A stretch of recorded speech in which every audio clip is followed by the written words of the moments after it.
Assalamualaikum warahmatullahi wabarakatuh. Alhamdulillahirabbil alamin wassalatu wassalamu ala asrafil anbiya'i wal mursalin wa ala alihi washabbihi rasulillahi ajma'in. Baik, sebelumnya perkenalkan, nama saya Muhammad Alfi dengan NIM 2214010185. Di video ini merupakan tugas akhir dari mata kuliah Metodologi Pendidikan Islam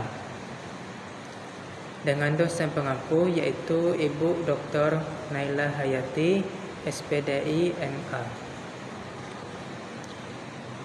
Saat ini saya akan menjelaskan tentang materi yang berjudul Fikih Mandi Wajib. Sebelumnya, apa itu mandi wajib? Mandi menurut bahasa Arab yang adalah al-ghuslu, yang berarti mengalirkan air pada sesuatu. Menurut istilah yaitu meratakan air pada seluruh badan dari ujung rambut sampai ujung jari kaki disertai dengan niat sesuai dengan keperluannya. Salah satu penyebab dari kita harus mandi wajib adalah karena berhadas besar. Karena berhadas besar itu merupakan hadas yang harus dibersihkan dengan cara mandi. Ada di dalam Quran surat An-Nisa ayat 43 yang menjelaskan tentang kita harus mandi wajib,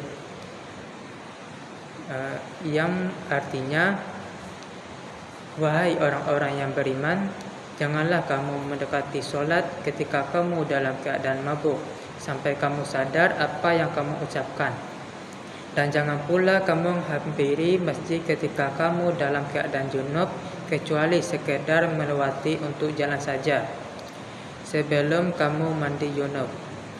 Adapun jika kamu sakit atau sedang dalam perjalanan atau sehabis buang air atau kamu telah menyentuh perempuan sedangkan kamu tidak mendapat air, maka bertayamumlah kamu dengan debu yang baik suci. Usaplah wajahmu dan tanganmu dengan debu itu, sungguh Allah Maha Pemaaf, Maha Pengampun. Quran Surat An-Nisa ayat 43. Di dalam ayat tersebut menjelaskan bahwa dan jangan pula kamu hampiri masjid ketika kamu dalam keadaan junub kecuali sekedar melewati untuk jalan saja sebelum kamu mandi wajib. Di dalam ayat tersebut bahwa Allah melarang kita pergi ke masjid dalam keadaan junub sebelum kita mandi wajib. Ada beberapa hal yang mewajibkan kita harus mandi. Yang pertama yaitu bersetubuh. Bersetubuhnya antara laki-laki dengan perempuan. Yang kedua yaitu keluarnya mani, baik karena mimpi atau sebab lain, baik itu sengaja ataupun tidaknya, dengan perbuatan sendiri atau tidak. Yang ketiga yaitu mati, kecuali mati syahid, karena sesuai dengan ketentuan Rasulullah bahwa seseorang yang meninggal harus dimandikan. Yang keempat yaitu selesai nifas. Nifas ini adalah setelah berhentinya darah yang keluar dari rahim sesudah melahirkan. Nifas ini bisa berlangsung dari 40 hari sampai 60 hari. Setelah melewati hari-hari tersebut, maka diwajibkan mandi wajib. Yang kelima yaitu adalah wiladah. Wiladah itu adalah setelah melahirkan. Seorang wanita yang sudah melahirkan maka diwajibkan harus mandi. Yang terakhir yaitu haid. Karena haid merupakan hal-hal yang perlu dilakukan dengan cara mandi sesuai dengan dalil dalam Al-Quran, yaitu terdapat pada Quran surat Al-Baqarah ayat 222 yang menjelaskan bahwa seseorang wanita menanyakan perihal tentang haid kepada Rasulullah, maka Rasulullah menjelaskan bahwa haid itu adalah kotoran yang keluar dari tubuh wanita. Baik, selanjutnya yaitu rukun mandi. Ada 2 rukun mandi, yaitu yang pertama adalah niatnya bersamaan dengan mula-mula menyiram tubuh. Lafaz dari niat mandi wajib adalah Bismillahirrahmanirrahim.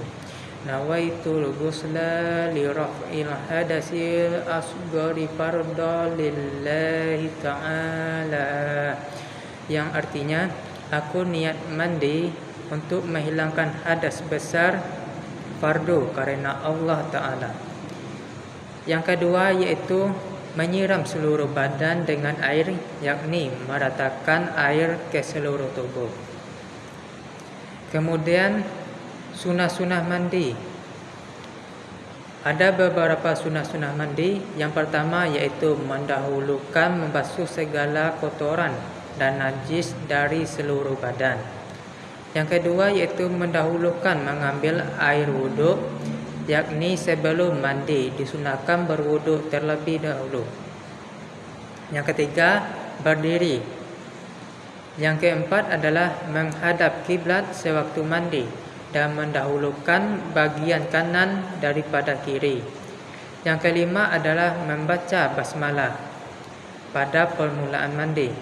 Yang keenam adalah menggosok seluruh badan dengan teliti, lipatan-lipatan kulit sampai 3 kali. Yang ketujuh adalah membaca doa sebagaimana membaca doa sesudah berwudu. Ada beberapa larangan bagi seseorang yang sedang junub.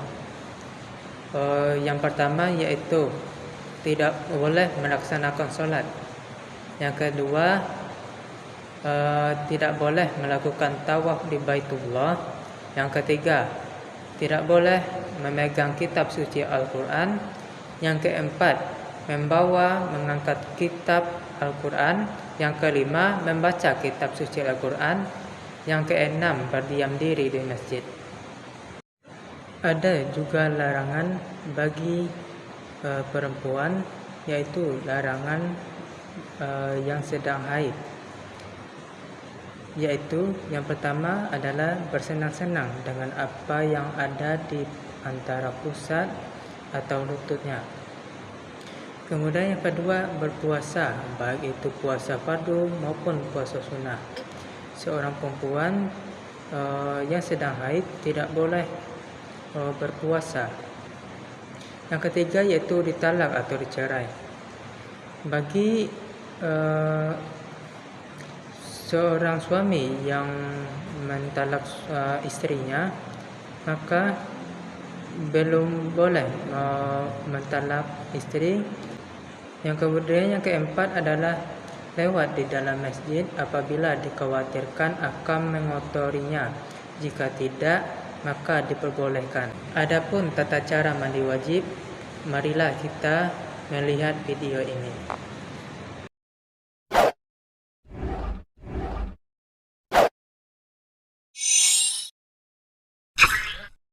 Oke, jumpa lagi teman-teman Tren Quran Family. Pada kesempatan kali ini kita akan belajar tata cara mandi wajib, atau ini sama dengan pertanyaan teman-teman soal bagaimana cara mandi junub dalam Islam yang sesuai sunnah. Jadi yang pertama-tama teman-teman lakukan ketika masuk WC atau kamar mandi, usahakan dengan kaki kiri dan membaca doa sebelum masuk WC, yaitu ini a'udzubika minal khubasi wal khaba'is. Kemudian setelah itu masuk dengan kaki kiri dan mulai langkah pertama untuk mandi junub adalah dengan mencuci kedua tangan. Ya Kak? Tangannya. Jadi caranya teman-teman, jadi cuci kedua tangan.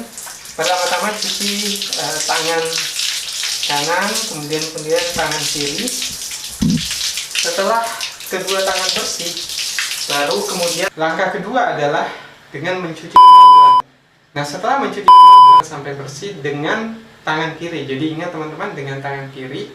Baru kemudian langkah ketiga adalah dengan berwudu seperti biasa. Pada saat berwudu, teman-teman bisa mencuci tangan lagi kembali, kedua tangan, baru kemudian berwudu seperti biasa dan mencuci hingga ke kaki. Ada juga sunnahnya, teman-teman berwudu tapi tidak mencuci sampai kaki, nanti setelah mandi junub baru kemudian mencuci kedua kaki sampai bersih. Nah, langkah yang keempat adalah setelah kita mencuci kedua tangan, mencuci kemaluan, kemudian berwudu. Langkah keempat adalah mulai dengan mandi junub. Adapun niatnya adalah nawaitul gusla lirafil hadasil akbari fardan. Kemudian teman-teman sebut nama Tuhan. Silahkan lihat teks lengkapnya di bawah sini. Nah, tata cara mandi wajib adalah yang pertama teman-teman, sesuai sunnah adalah mencuci kepala dengan menyiram atau mencuci kepala sampai ke sela-sela sambil menekan-nekan. Jadi usahakan airnya masuk sampai ke kepala. Tapi ada satu tips yang sangat perlu teman-teman lakukan, terutama yang sudah berumur di atas 35-40 tahun. Maka usahakan pada saat mandi junub, usahakan menyiram kedua bahu terlebih dahulu, atau menyiram kedua paha juga. Fungsinya apa? Karena kalau teman-teman langsung menyiram kepala, maka bisa saja akan terjadi gangguan di peredaran darah kita, karena pesan dari otak kita untuk mengatur suhu tubuh itu ada di bagian kepala kita. Jadi kita harus menyiram bahu dulu. Banyak kasus di mana terjadi stroke dan sebagainya ketika di kamar mandi karena suhu sedang panas, kemudian langsung menyiram kepala. Jadi usahakan menyiram kedua bahu dulu seperti ini. Jadi teman-teman usahakan siram bahu kiri dan kanan. Setelah selesai menyiram masing-masing 3 kali, baru kemudian membasuh kepala dengan tangan. Jadi usahakan tangannya itu sampai ke kulit kepala, jadi sampai ke sela-sela. Ini pun caranya bisa dengan dimulai dari samping dulu, jangan langsung ke bagian atas. Jadi dicuci sampai bersih. Kemudian setelah basah bisa kemudian disiram ke seluruh tubuh teman-teman.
Jadi langkahnya seperti itu.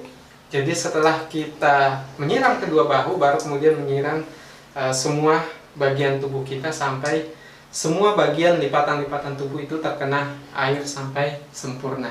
Nah setelah itu, karena setelah ini mungkin teman-teman akan sholat, maka ada baiknya setelah ini lakukan wudhu lagi, baru kemudian sempurnakan sampai akhir teman-teman. Nah setelah itu barulah tata cara mandi junub telah kita lakukan dengan sempurna. Mungkin itu yang bisa saya sampaikan. Sekian. Assalamualaikum warahmatullahi wabarakatuh.